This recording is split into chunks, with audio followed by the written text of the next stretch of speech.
What is good, YouTube? This is Vortex46. I'm back with another video. Be sure to go follow me over on Twitter or X at Vortex46 for all of my picks for tonight's NBA playoff action. Yeah, guys, we went 1-1 from yesterday, and I believe, if I remember correctly, went 0-2 from the day before. A little bit of stuff was going on here on my end. There was a power outage and stuff like that hit PA, where I live, where I stay. And yeah, couldn't upload any videos, couldn't do anything. I was just posting my picks over on my Twitter. So yeah, I would just say follow me over on Twitter, you know, because that's the best way to see all of my picks if, say, a video can't go up. So it is what it is. But you know, we did fairly okay over the last couple of days. Like I said, last night 1-1, had ended up taking 2 rebounds props, basically, 1 over, 1 under, and the one that went over did not go over. It was Jalen Duren to go over 12.5 rebounds. He had pretty much been knocking us out the park, you know, for the most part, like 3 out of the last 5 games, more specifically against the Knicks.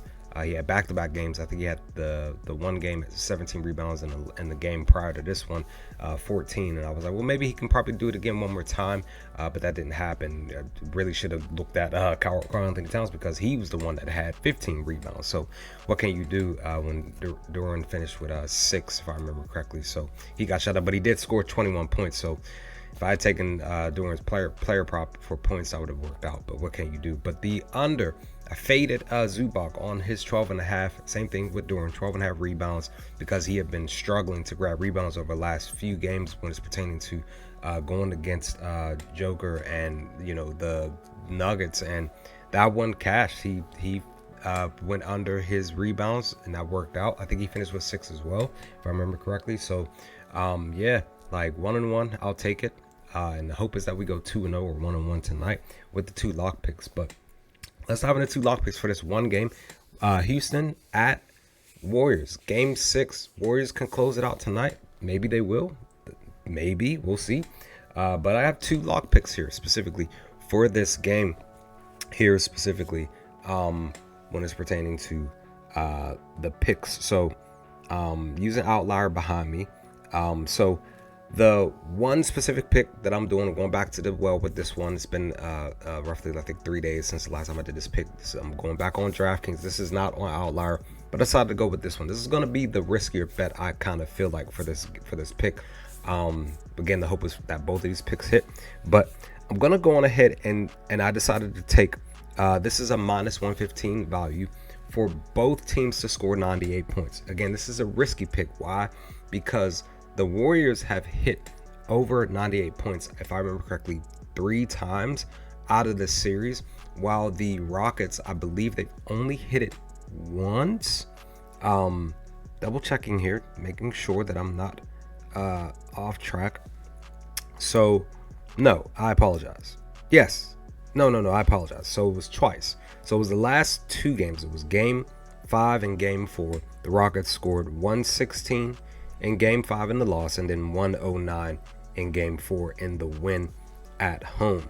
So they actually, no, it's 3. I'm sorry, it's 3 straight games actually, and they beat they beat the Warriors in game.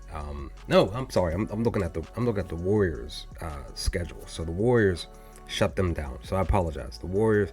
So it's twice. I apologize. That's my fault. I looked at the Warriors schedule, not the Rockets schedule. So they've only hit it twice. The other games, they hit 94. Rockets hit 94 and 85. So yeah, that's what I'm saying. Like, this is going to be an interesting spot. Again, they've gone back-to-back games of hitting over the 98 points or more.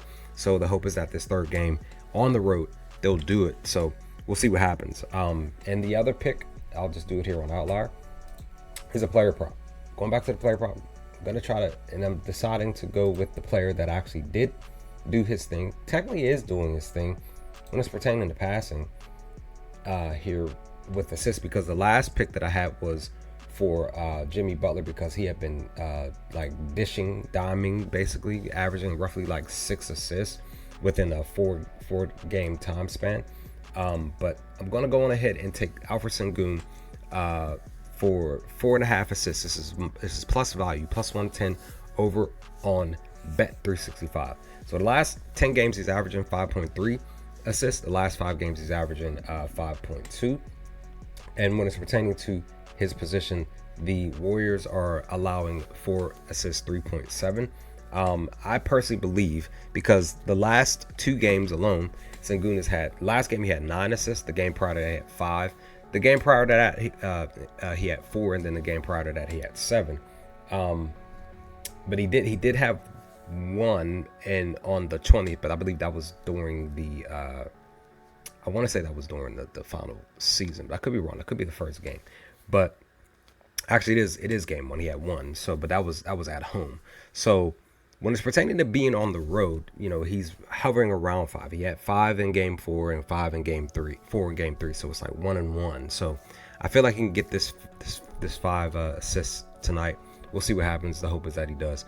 But yeah, we'll see what happens. So those are the picks. Both teams have scored 98 points tonight. I feel like that's more of the riskier bet. And then Sengun to get the 5 assists. I think he at least cashes that. Main reason is because Jalen Green is not balling out at all. So he's dishing it out to other players that are coming through, taking up the spots where Jalen Green is failing as far as points. So with that, I'm out. Leave some comments in the comment section below. Let me know your thoughts. What do y'all think of these picks here? What are your picks for tonight's one game here?